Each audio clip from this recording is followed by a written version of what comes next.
I want to talk about creation and cosmology, and to do that, as a creation scientist, I need to look at scriptures. And I mentioned last night, I believe, in the Q&A that we've had a bit of a problem in this because we need a foundation to start with. We've not had one really, and it's very important, I think, to deduce what the proper biblical cosmology is. And so, since I've been at Answers in Genesis, it's given me the time and the resources and the ability to investigate this more. And I've come forward with what I think is the proper biblical cosmology. And after I published some of this, I found out other people, lay people, had actually already arrived there before I did. First of all, what is cosmology? It comes from two Greek words, cosmos and logos. Logos, means literally the word, but it's been generalized to mean the study of, such as geology and biology. Cosmos is a word that refers to the world. It can mean the earth, but it can also talk about the entire universe. It's an alternate term, cosmos is, for the universe. And the basic definition is it's a study of the structure of the universe. Much of cosmology gets confused with cosmogony. Cosmogony is a history and origin of the universe.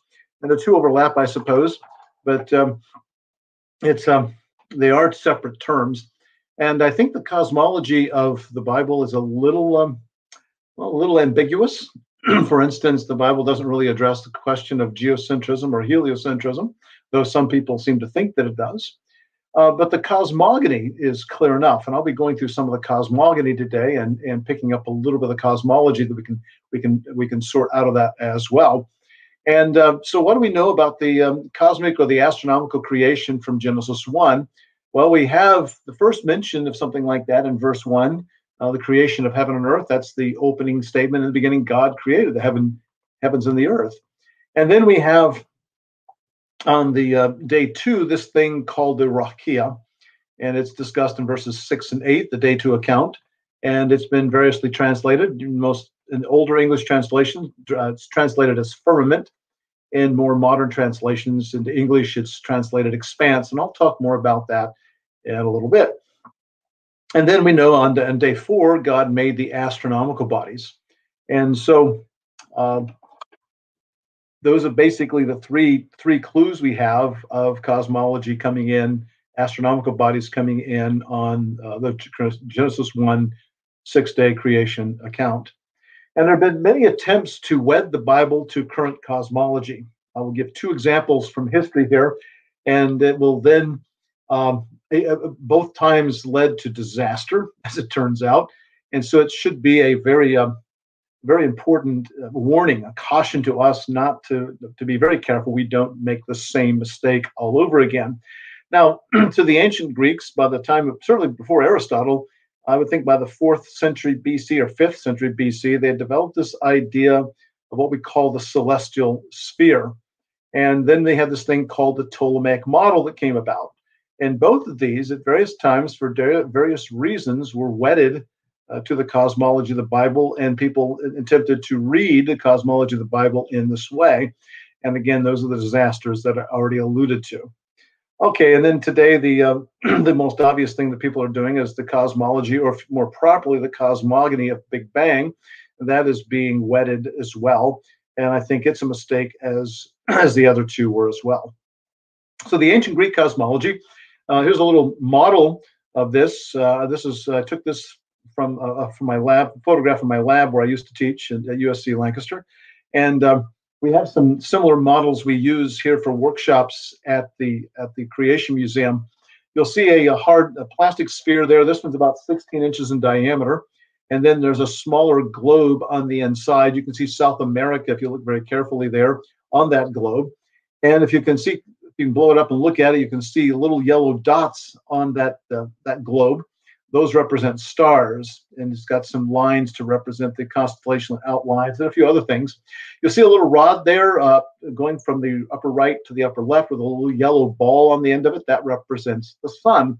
And the idea the Greeks had was that the earth was a globe. That's a common misconception. People think that everybody thought the world was flat until about 500 years ago, the time of Christopher Columbus. As it turns out, by the 4th or 5th century BC, the Greeks knew the earth was a globe. Aristotle, for instance, in 350 BC, wrote On the Heavens, and he gave several reasons in there why the earth was the globe. It's also a legend that a false legend that the church taught the earth was flat. It never did. There are very few Christians that we can find any evidence of that ever thought the world was flat. There are other evidences, strong ones actually, that Christians thought that the world was a globe from the very beginning. Now, concentric with this globe was a hard crystalline thing made of glass, perhaps. And this thing was huge. According to Ptolemy in the 2nd century AD, this thing was like 20,000, the radius of it was like 20,000 times greater than the Earth's radius, placing the stars, which were on that sphere, very, very, very far away from the Earth. And there's a good reason why they did that. And you can have two. By the way, the Greeks refer to this thing as a stereoma, which is a Greek word which means something hard or firm. For instance, in the New Testament, Apostle Paul said and cautioned us to stand firm in the gospel. That's the word that he used, stereoma. So that's what the word means.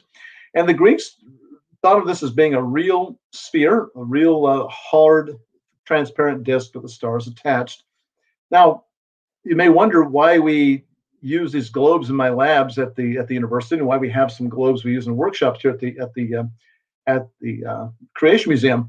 Well, it turns out it's a useful model. It's a useful theory that we still use. If you look carefully, you might see some little lines running on the black lines running on that globe. They look like parallels of latitude and meridians of longitude. That's because in the sky we have a very similar system to latitude and longitude. We call them right ascension and declination. If I'm looking for a faint object, when I do research, for instance, I do this all the time, we enter into the computer controlling the telescope, the right ascension and declination, and the computer will move the telescope precisely to the location we specified. And that is the usefulness of that. So we continue to use this model even though it's not correct. The stars are at various distances from us, but it gives you the impression you're looking at night at an inverted bowl above you, a hemisphere. And as the stars seem to move across the sky, it gives you the impression you're only seeing half of a sphere. It's an illusion caused by the fact that the stars are very far away. They're at various distances, but we can approximate it with this sort of model around us. And in the past, 2,000 years ago, most Greeks would have thought that the celestial sphere spun around the Earth once a day. But there were some people back then who thought otherwise, that the Earth spun on its axis. That's a difference of opinion that people had, but that was a dominant model. Now, this celestial sphere was, it's an interesting story from here. The Septuagint, indicated by LXX, that's the translation of the Hebrew and Aramaic Old Testament into Greek, done around the 2nd or 3rd century in Alexandria, Egypt. Now, that's very key, being in Alexandria, because that city had been founded a century or so before by Alexander the Great. And it very quickly became a center of Greek culture and learning. Back 2,200 years ago, if you wanted to study, there's no better place to go than to Alexandria. It was the place to go. It had the great library you've probably heard about. It was quite a place for intellectual pursuit. So it's no accident that the Hebrew scholars got together and translated the Septuagint in that city. Now, they chose to translate this rakia, the thing that God made on day 2. It's an expanse, we think, but they translated it as stereoma. Now, stop and think about it. Why would they have translated it that way when that's not what the word actually means? It means expanse. I'm of the opinion it's because they were in the Greek city of learning, and they certainly were aware of Greek thought. They were aware of the Greek cosmology. And I think the temptation was very great. They said, aha, on day 2, God made this celestial sphere. And on day 4, he placed the stars in that celestial sphere. So let's just go ahead and call it what it is. Let's call this the stereoma. Now, about 6 centuries later, in the West at least, the Greek was falling out of favor in favor of Latin. So Jerome translated the Old and New Testament into Latin. And we call this the Vulgate, the common language as it was at the time, late in the Roman Empire period. And when he got to this, he translated it as firmamentum. And it's a very good equivalent word to stereoma in Latin. If you look at the first four letters, it'll tell you something what it means. You see the word firm sitting there. So what Jerome was doing was basically translating this the same way the Septuagint translated it, except into Latin rather than Greek. And it was probably an attempt to accommodate the Greek cosmology that day, because you see, it would remain the standard cosmology in the West, until 1600, about 400 years ago, it finally was discarded. So he was attempting to follow the lead of the Septuagint in reading the cosmology of the Greeks into this.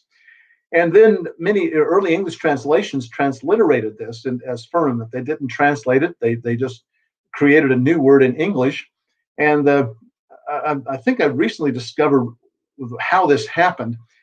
English translator, any translator, they don't work in a vacuum. If they're translating, they will oftentimes look at who translated before them and how they translated it. For instance, the King James translators had several English translations already. They had the Geneva Bible, they had the Bishop's Bible, they had the Matthew's Bible, they had different Bibles they could use, and all of them were transliterating it as firmament. And I discovered recently that that's the way it was done in the very first English translation of the Bible. That was done by John Wycliffe back 650 years ago, around 1370. And at that point, Greek and Hebrew texts were virtually unknown in the West. He was translating, and he didn't know those languages anyway. He was translating out of the Vulgate. So when he got to this firmamentum, he didn't know what to do with it, didn't know what the word meant, really. He probably thought he knew. And so he just transliterated, created a whole new word. And every English translation for the next 500 years followed his lead in doing that. Now, again, notice the chain here. You go, a mistake made 2,300 years ago, compounded by Jerome, compounded by Wycliffe, compounded by every English translator for the next half millennium after that. And by the time you get to the 19th century, some people were starting to see this as a vaulted ceiling. They thought that the ancient Near Eastern cosmology was that of a vaulted ceiling, a dome sitting over top of the earth. Turns out that's not quite correct. And they also assumed that the Pentateuch was written far later than generally thought, not by, in fact, 1,000 years after Moses, if Moses even existed at all.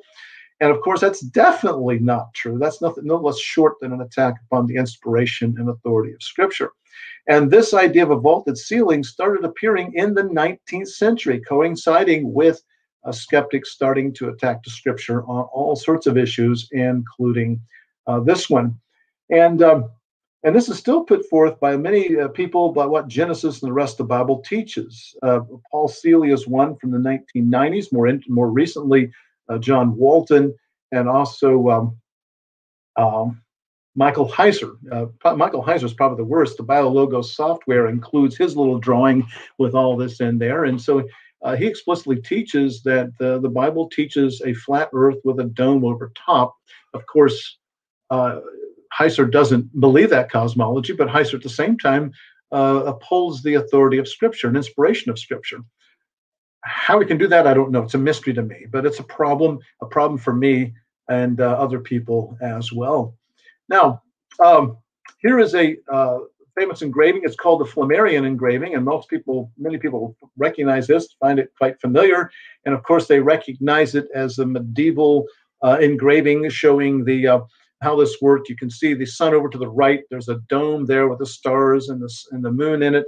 And the intrepid explorer has gone over to the edge of the earth, and he's found a hole. He can look through that dome, that firmament, and he can see the inner workings, the gears and such behind, making everything work. And of course, this is supposedly what the medieval church taught, because that's what the Bible taught. And this is just taken for granted to be the case. And this is taken as proof of that being the case. Well, as it turns out, that's not a medieval engraving. It goes back to 1888. Camille Flammarion was a Frenchman who wrote a book on meteorology, and that was an illustration created for that book. So this goes back less than 140 years. It's not a medieval diagram at all. It is a 19th century depiction of what people in the post-Enlightenment world were thinking the Middle Ages, and of course the Church of the Middle Ages was all about. It's nothing but a lie, as it turns out. That is not what the Rakia is, or the expanse made on day 2. Okay, the Ptolemaic model. By the way, let me back up a second. This has led to confusion on many people's parts. It's fueled the modern flat Earth movement. People may know I've been battling that one for a few years now, but it also caused me a lot of confusion.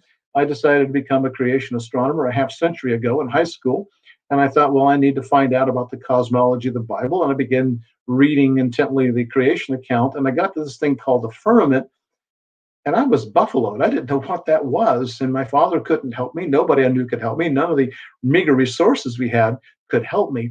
And little did I know that it was a mistake going back 23 centuries. It's been compounded with mistake after mistake after mistake, and it's caused people repeatedly to misunderstand what this thing is that God made on day 2. Okay, the second problem we have is the Ptolemaic model. This was put forth by Claudius Ptolemy in the 2nd century, and it's a bit complicated. Remember the dome I told you about, the celestial spheres spinning around the Earth every day? Well, you have 7 objects that kind of move with those, but yet also have their own motion on top of that. The sun seems to move through the stars once a year due to our orbital motion around the sun, or if you believe in strict geocentrism, that the Earth is sitting still and the sun is moving around us. The moon also moves around us once a month. But then you have the 5 naked eye planets: Mercury, Venus, Mars, Jupiter, and Saturn. Jupiter and Saturn are up all night long now, and Mars rises a bit later, and Venus early in the morning. They look like bright stars, and they travel amongst the stars, generally west to east, but occasionally they stop and move backwards, a thing we call retrograde motion. Right now, Jupiter and Saturn are retrograding in the sky, but later on they will start moving forward again.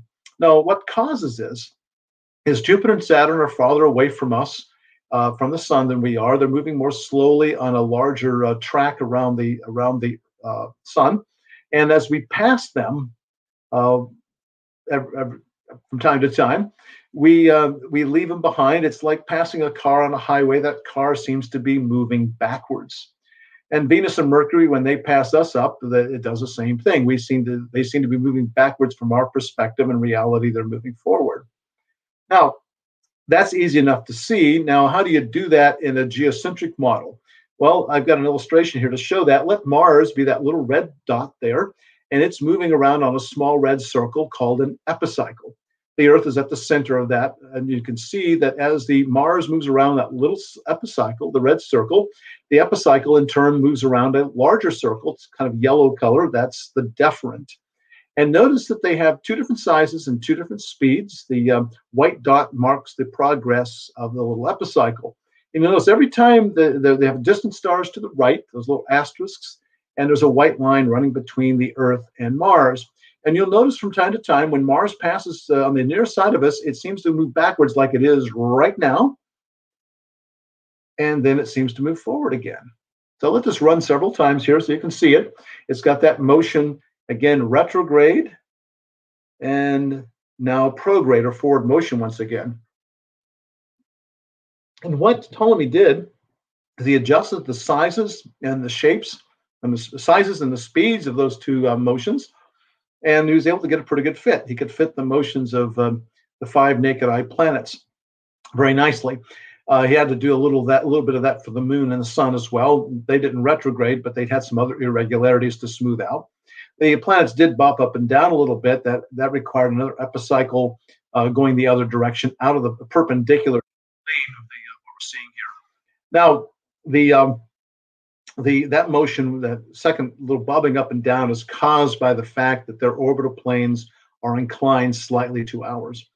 Well, this too, through the work of Aristotle, of Thomas Aquinas in the 13th century, he kind of wedded biblical apologetics to the cosmology of Ptolemy, also to the science of Aristotle as well.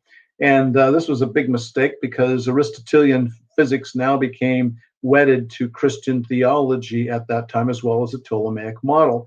And this set the stage for for a big disaster we've all heard about. A geocentric model was the rule, and it was adopted, as I said, by the Roman Catholic Church, and this led to the Galileo affair. Galileo, back up a second, Copernicus in 1543 publishes his heliocentric model, gives some very good reasons for it, and he also, for the first time, got the true orbital periods and the orbital sizes for the 5 naked eye planets, which was quite a coup at the time. And his book was widely discussed. It was not banned, contrary to popular misconception. In fact, it wasn't banned for 75 years. His ideas were widely discussed both by Protestants and Catholics. Galileo read the book, became convinced of it, and began to teach it. He ran into a little bit of trouble in the early 1600s. It wasn't the theologians who got upset, though. It was the fellow scientists who got upset because he was trying to upset all of Aristotelian and Ptolemaic science at the time, which he was trying to do. In fact, long and short of it all is just about everything most people think they know about the Galileo affair is not true at all. There's a lot of mythology about all of this. In reality, it's a very complex issue, a lot of personality conflicts going on. I don't have time to talk about it in detail. But it was clearly not religion versus science. It was science versus science. Again, the theologians welcomed the discussion. It was the other scientists who got their noses out of joint, and which eventually led to the first and second trial. And again, a long story I don't want to go into now. But the problem was the Roman Catholic Church endorsed the Ptolemaic model, and early Protestants did as well. The reformers largely did, because that was a status quo, and they were trying to address other more fundamental, more important issues. And this then set up the Roman Catholic Church to have it blow up in its face. They did end up banning the Ptolemaic model, but the joke was on them, because within a couple of decades, it was widely believed inside and outside the Roman Catholic Church. In 1600, almost everybody was geocentric and believed in the celestial sphere and the Ptolemaic model. In 1700, almost nobody did. So it's a huge change taking place there. And again, it caused problems, because even today, people are throwing up to us the Galileo affair as if we creationists are committing the same mistake all over again. So it turns out, if you really want to make a comparison between creationists and evolutionists, it's we creationists who are taking on the status quo. So the analogy really should be that we're Galileo and the evolutionists defending the status quo of the Roman Catholic Church. They get it precisely backwards. The only thing worse than not learning the lessons of history is to learn the wrong lessons of history. So again, a second attempt to wed biblical cosmology to secular cosmology to biblical cosmology, and it ended in its disaster too. So why should it be any different with any other model? Big Bang comes along. It's been the dominant cosmogony for the past half century. Things began to change rapidly in the 1960s. By 1970, it was widely accepted, though it hadn't been a decade before. It's the belief that the universe suddenly appeared 13.8 billion years ago, and it's expanded and cooled, got much larger into what the universe that we see today. And you may wonder what happened in the 1960s to change all this. Why did people suddenly embrace the Big Bang model? Well, it's a discovery, by the way. There were many biblical and scientific problems. I don't have time to talk about that today. I'll mention a few in passing here. But there was the discovery of this, the cosmic microwave background, or CMB for short. This is, I believe, I think this is the Planck map of the entire sky. It's a little difficult to see what's going on here, perhaps. Imagine a picture of the globe of the Earth. You can't take a globe of the Earth and put it on a flat map easily. You have to do some sort of projection with some sort of distortions. Well, imagine that the equator runs left to right down the middle of this thing. And so the North Pole will be at the top and the South Pole will be at the bottom. This is what we're seeing projected here. It's a map of this background radiation as a temperature of 2.73 Kelvin, which in real temperatures like minus 450 degrees Fahrenheit, it's very cold. But there's a lot of energy in microwaves there. It has a black body spectrum, very smooth, but it has slight temperature variations on the order of 1 part in 100,000. So you got like 300 thousandths of a variation in temperature. And you'll see all those more red and yellow spots. Those are warmer regions, and the blue regions are a bit cooler. You may notice over on the right, and I'll try to use a pointer here. I don't know if you can see it or not. I'm pointing here to a long axis right here. That's called the axis of evil. Nobody knows what that is. It's just a warmer region that spans 60 degrees, and it's actually pretty close to the ecliptic, the plane of our orbit around the sun.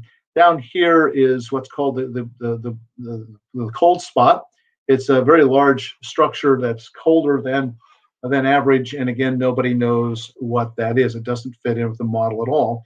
I've been talking about Big Bang for 25, 30 years, and I've given talks about what's wrong with the Big Bang biblically. And when I've gotten done, I've had some Christians come up to me and ask me, "Okay, Danny, you don't believe the Big Bang model? That's fine, but this was predicted 1948 and discovered by Penzias and Wilson in 1964." Published the following year, 1965, nearly 2 decades later. The technology didn't exist in the 40s and 50s to do this. Then it did. This was a prediction that if the Big Bang model were true, then we should see this. And so when they actually did the observation, they discovered that the microwave background was there. So that's a proof. That's in the way we understand scientific proof. It's evidence. It's a prediction. And a prediction is borne out. If they would then ask me, if the Big Bang did not produce the background radiation, then what did? And for 20 years, I just simply had to shrug my shoulders and tell people, I don't know. Well, toward the end today, I will hopefully get a chance to tell you what I think this is, but that was not my intent when I set out. I was simply trying to find the proper cosmology of the Bible. Okay, I got a list of scientific problems here for the Big Bang. I'll go over them very quickly. What we call the horizon problem, which turns out to be a light travel time problem that they have in the Big Bang model. I won't divulge that right now. Just don't have time to do that. The flatness problem has to do with the geometry. That doesn't seem to fit. And then we have no magnetic monopoles. Magnetic monopoles are isolated north or south poles that classical physics don't exist. But in Big Bang cosmology, the universe should have begun with a few of those. We don't see any. Now, back in the 1980s, some people devised this thing called cosmic inflation, a very rapid and far faster than light expansion that took place in the very early universe that ostensibly solves all 3 of those problems in one fell swoop. But there's no evidence for it. There's no test for it. So I have to ask the question, is it really science? Then there's this asymmetry between matter and antimatter. Antimatter is not a science fiction thing, even though you've seen it and heard about it in sci-fi stories such as Star Trek. Antimatter is real. It was predicted in 1930, first confirmed in 1932.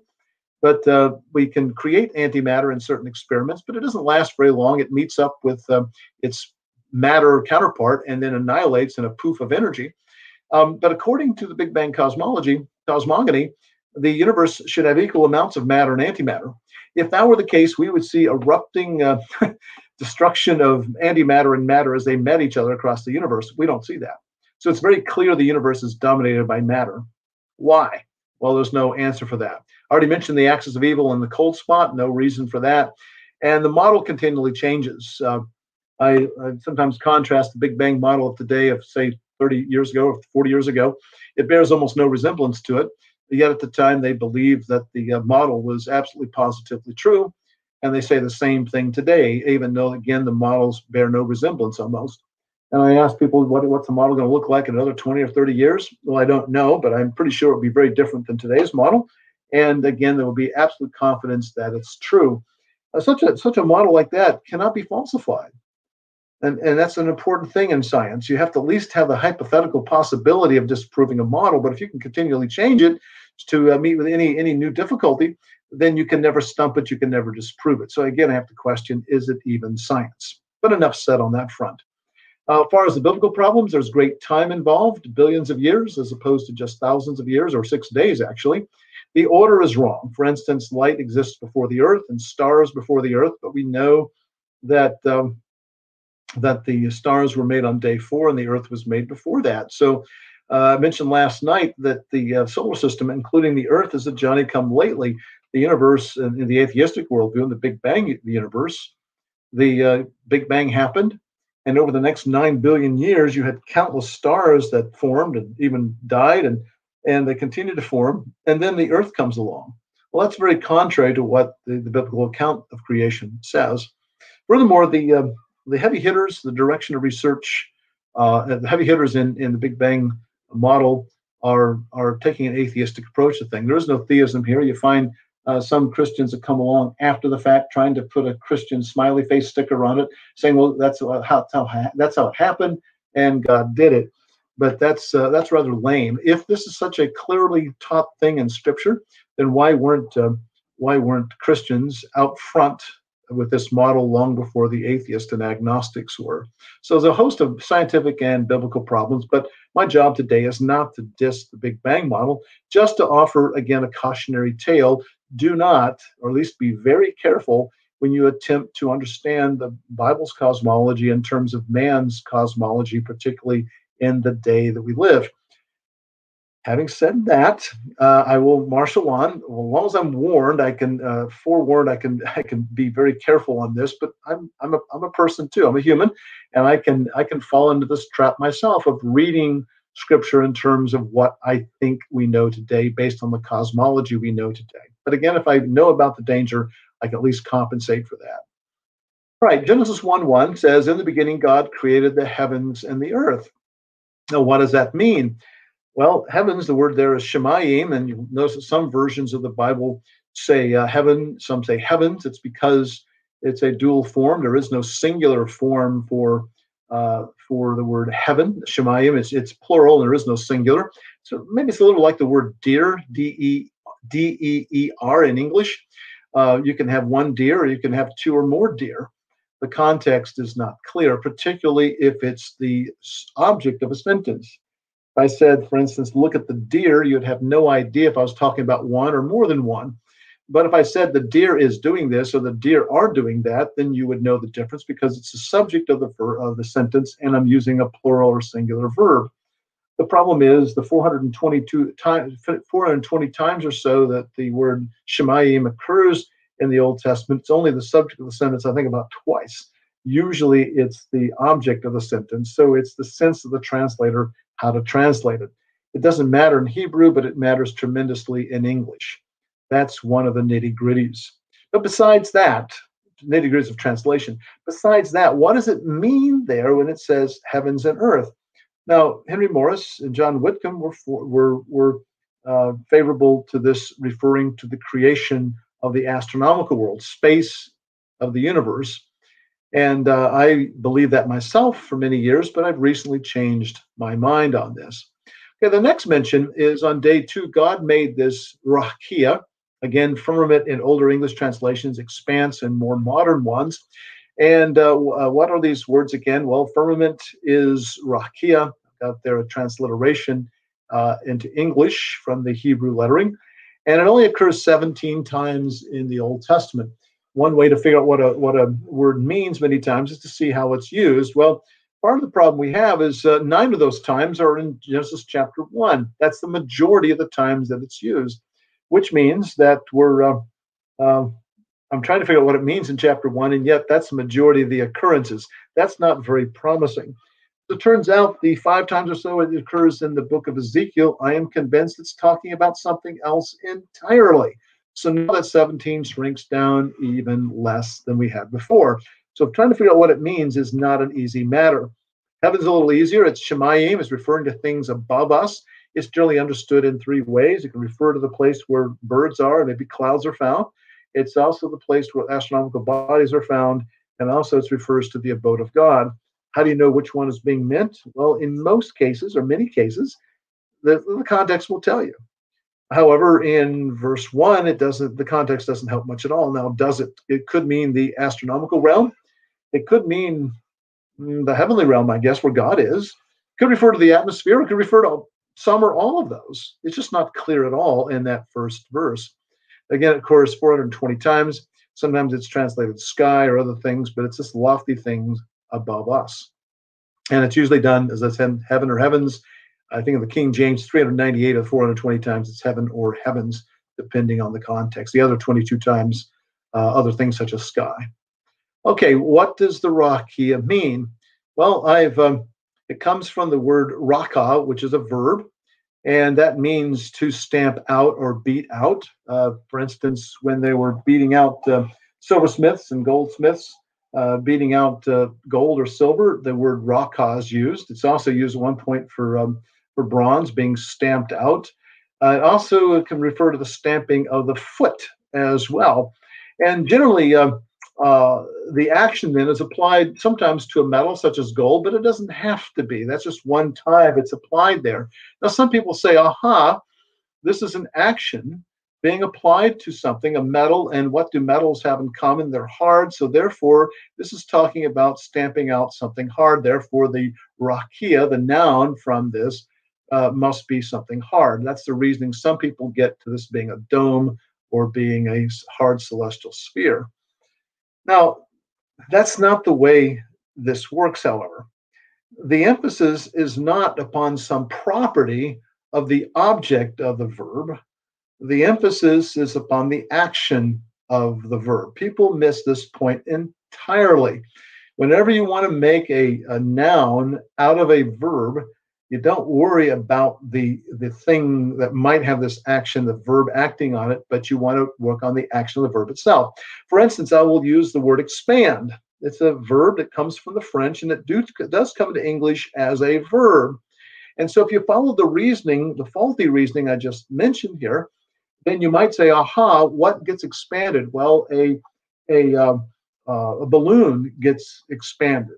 So therefore, if you have something that's been expanded, that's an expanse. That's a noun that's derived from the verb.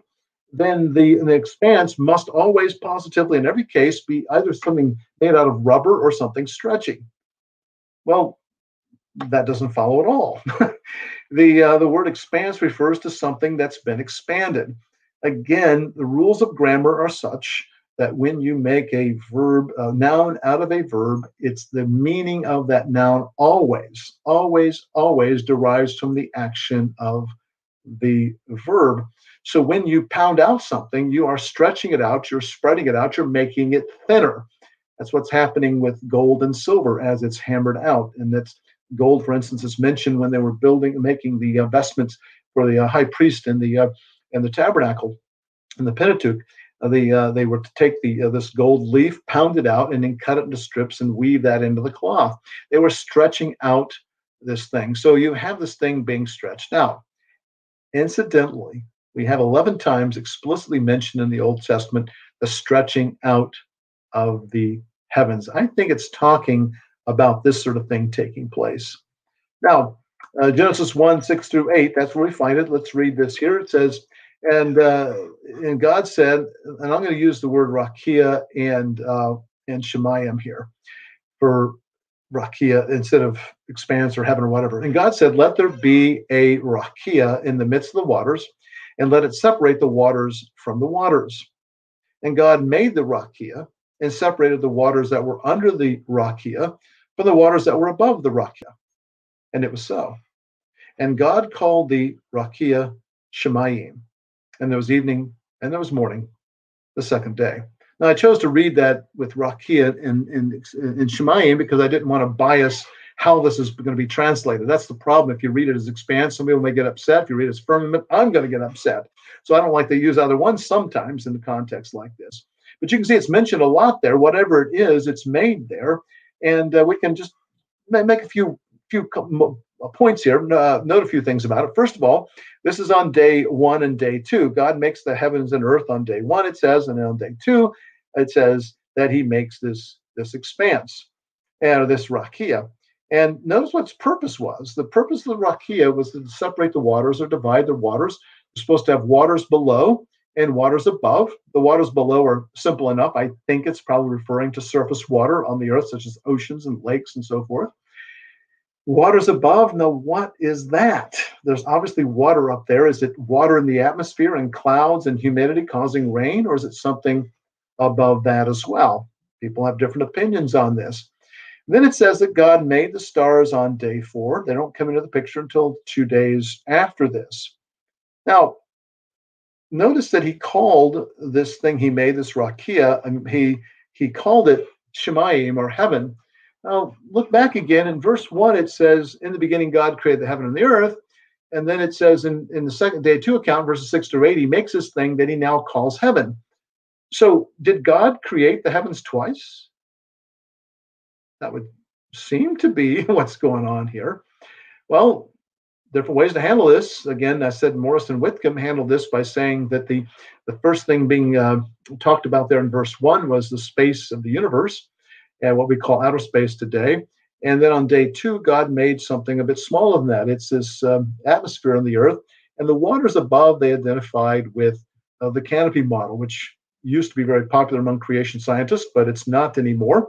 None of the major creation organizations seem to really endorse that much today, and very few creation scientists do. I don't know if any of them do. Unfortunately, it's not filtered into the pews.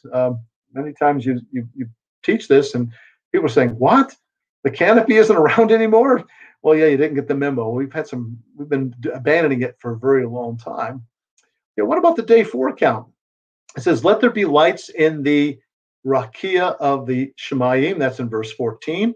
In verse 15, "Let them be lights in the Rakia of the Shemayim." And then in verse 17, "And God set them, the lights, in the Rakia of the Shemayim." Notice that three times,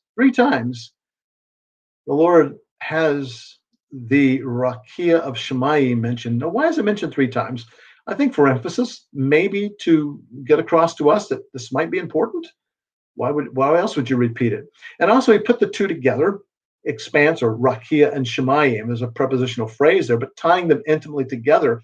And I think the reason why it's there is 3 times, and why that's put together with this construct is to make it very clear to us, lest there be any doubt, that the place God is putting these lights that he makes on day 4 is in the thing he made on day 2. Now, our understanding today is not that the lights in the heavens are in the atmosphere. That's a good reason for doubting that the atmosphere is what's being talked about in the day 2 account. Day 5 mentions it one time. It says, "And God said, let the waters swarm with swarms of living creatures and let birds fly above the earth." And I put this in bold. It may not show up terribly well, but the place the birds are going to be is across the expanse of heavens. Now, unfortunately, that phrase "across the expanse of heavens" doesn't come across really well. It's the same word used in verse 2, and it talks about the darkness on the face of the deep and the Spirit of God moving on the face of the waters. It's the same word there used for translated face. It's talking about here. So the birds were supposed to fly not in this expanse of heaven or this Rakia of Shemayim, but across the face of it, which suggests that the birds at the best are on the near side of it, but they may just be superficially on the surface of this thing, suggesting that the thing that God made on day 2 is much higher than the mere atmosphere where you're going to find flying things. Again, this emphasizes where I'm going with this. Psalm 19:1, it says, "The heavens declare the glory of God, and the sky above proclaims his handiwork." I'm using the ESV here. I generally like that as a translation, but this I think is not that good because it says sky there, and the word used there is rakia. The King James says firmament. Other translations, I think the NASB and the NIV say the expanse above proclaims his handiwork. Now again, notice that this is you have a parallel structure many times in the Psalms. You say one thing one way and you say it another way, and the parallel structure only works if the two are the same thing. There has to be an equation between the heavens and the expanse or the sky here. But of course, that we already knew that, because in verse 8 of chapter 1, God defines or what he means by this thing. He calls the Rakia, the Shemayim. He's already equated the two, and this just simply reflects that equation between the two. And in verses 4 through 6 in Psalm 19, God places the sun in these things that he's talking about. So my conclusion, not of my presentation, just a conclusion of what the Rakia is. The expanse is where the astronomical bodies are. Now, at the risk of violating this warning at the very beginning, where do we today in the 21st century say where the astronomical bodies are? We say that they are in space or in outer space. So my conclusion is that the expanse that God made on day 2 is the space of the universe, not the atmosphere, as many creationists believe. That was a dominant belief in the 20th century. And again, I apologize, for critiquing the work of Henry Morris and John Whitcomb. They're great leaders and they're great role models, but they weren't right about everything. This is one of these places where I respectfully disagree with them. And they argue that the heavens of day one is the space of the universe. I'm saying it's on day two. And they say the expanse of day two is the Earth's atmosphere. And so I'm saying that day two is really the creation of space. If people may ask me then, well, what is happening on verse 1? Well, I think it's an example of what we call introductory encapsulation, where God is saying, you know, the opening statement is, in the beginning, God made everything.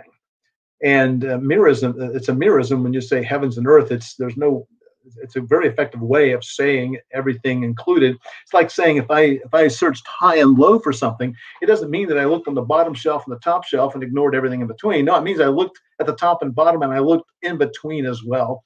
It encapsulates everything. God made everything, but here now in the next 30 verses is the details of how God did this.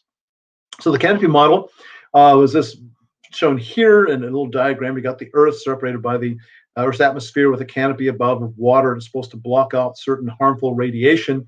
And then, so it's a very different pre-flood world.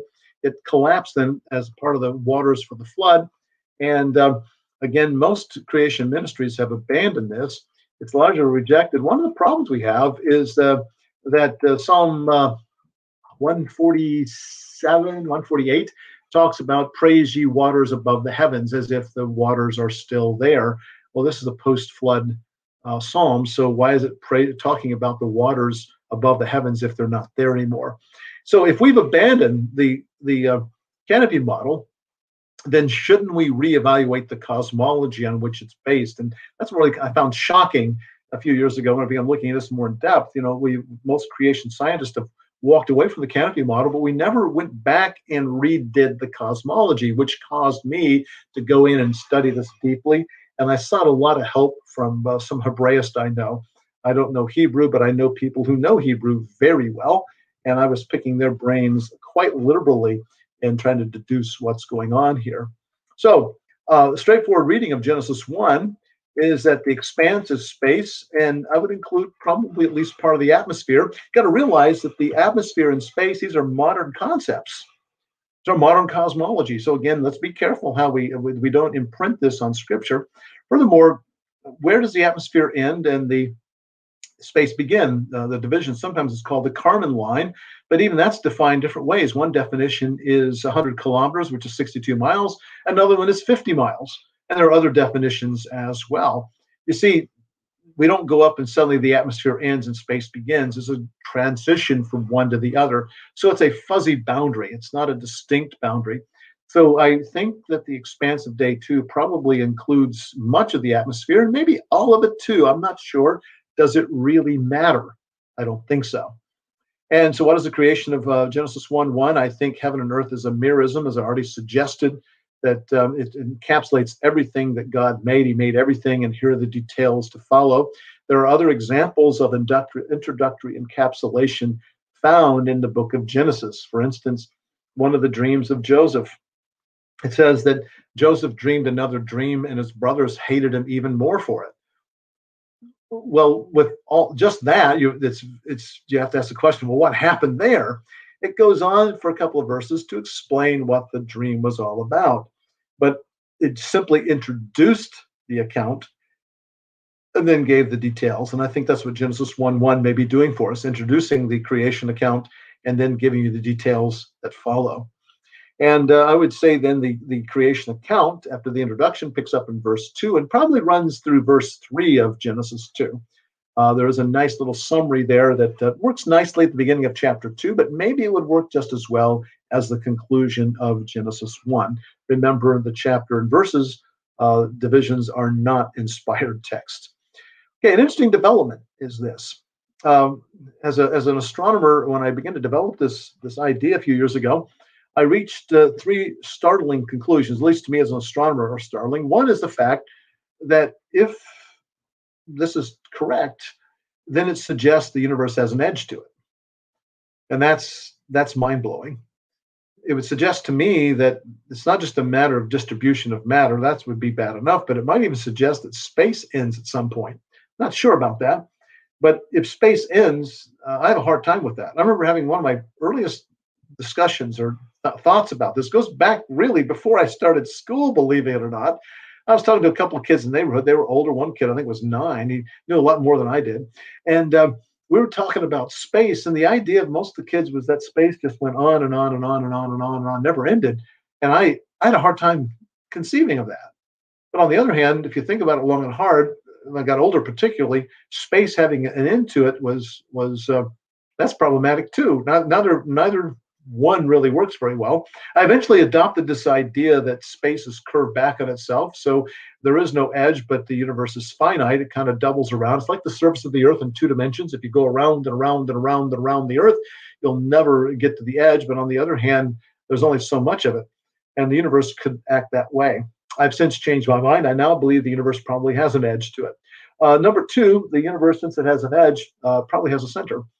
And we're probably somewhere close to that center. I don't think the scriptures require any form of geocentrism necessarily, but if this space that was made on day 2 and it was expanded outward from around the Earth, then unless it was a very asymmetrical expansion, it suggests that the Earth is somewhere near the middle. Doesn't have to be exactly at the middle, but somewhere close. Now, that doesn't really give us any privileged location, perhaps, but it is anathema to modern cosmology, because most modern cosmology rejects the possibility of there being a center to the universe. And even if there were a center, what's the probability we would be anywhere near it? Well, vanishingly small. So if we thought that we're at the center of the universe, or had data that suggested that, that would be rattling it to its foundations, really, because that seems to be a very unusual place for us to be, not a chance sort of location. And here's the biggest mind blower, I think, is that there's water at the edge. Remember, the purpose of this divider, this separator, this rakia, was to divide waters below from waters above. And so unless that water is intermingled in that rakia, and I don't think that's what it says, then there must be a layer of water out there. Now, that's really mind-blowing when you think about it. But we can explore that a little further. The water is out there, and let's suppose that it's like a shell surrounding us. It'd be very far away. I think the universe is billions of light years across. So there's a thin shell of water out there, very, very far away from us. And I think it's probably going to exist as liquid water. Now, that's mind-blowing too, because, well, why would it be liquid? I've had people ask me, some creation scientists ask me, well, wait a minute, if it's water and it's in space, the pressure's low, the temperature's low, it's going to have to exist in a vapor or in an ice. And it can't exist. It can be little tiny ice crystals, but it can't exist as a liquid. And I say, well, wait a minute. You're trying to argue physically here. But if the universe really has an edge, could you try to tell me what the physical conditions are at that edge? I can't. In fact, I can't even imagine physically what the edge of the universe would be like. So why can't it be a liquid? But furthermore, the word shemayim there means water, and it's understood to be liquid water. We kind of hedge today. If I say water, well, think about it. How many of you would think of ice or vapor? I dare say none of you did. If I said water, you're probably thinking of liquid water, such as some of the liquid water I have sitting on a glass on my desk. If you want to talk about it being in the ice solid form or the gas form, you would probably ought to say H2O rather than water, because the English word water does denote something that's liquid. Ditto for the word mayim, which is the Hebrew word for water. There are Hebrew words for ice and Hebrew words for vapor. God could have used either one of those words if it's what he meant, but he didn't. He said mayim. He said water at the edge. So I'm inclined to believe it's liquid water. Setting that aside, it's made of, water, whatever form it's in, is called baryonic matter. That means it's made out of protons, electrons, neutrons. It's normal matter, as it were. Now, if you have normal matter, according to the third law of thermodynamics, and you didn't know there was one, but there is one, it almost certainly has a temperature above absolute zero. And things that have temperature, normal matter, must radiate. So what I would expect is radiation coming from every direction in space from this water. I have no idea what temperature it would be, but it probably would be a black body spectrum, kind of low temperature, plus Plus, it's an observational fact that distant objects are redshifted. Hubble discovered that in 1929. It's usually interpreted as meaning expansion. Sometimes we say that Hubble proved the universe is expanding. He really didn't. He proved that there's a relationship between distance and redshift, which is interpreted as being expansion. By the way, I have no quarrel with that interpretation. I think it's the best interpretation. Some creationists have a problem with that, but I don't. Okay, so it's radiating coming towards us, and that radiation is going to be further redshifted, further cooled, as it were, producing a very low temperature. So my prediction, based upon this theory, is that we should have a radiation field coming from every direction in space from this very distant water that's got a very low black body temperature. What do we see? Well, we see this. We see a radiation field of very low temperature black body spectrum coming from every part of the universe. So even though I didn't set out to try to explain what the cosmic microwave background is, I was just trying to find a biblical cosmology. And as a consequence, this kind of tumbled right out. I remember a few years ago, I was here working. I've been working for days trying to write up what I was doing. I wish I wrote down the date, but I didn't. I went into work one day and I sat at my desk and suddenly, wait a minute. If there's water at the edge of the universe, it's got to produce a radiation field. And this just kind of tumbled into my lap. So I finally have an answer after 25 years. I have an answer to the question, if the CMB is not from the Big Bang, what's it from? It's from the water that God placed at the edge of the cosmos. And I mentioned last night, again in the Q&A, we need a good foundation for building a creation cosmology and astronomy. And I think we finally have the beginnings of one here. I'm very excited about the possibility here. I hope we can work forward on this and develop a true creation model. The microwave background, I think, is evidence of that.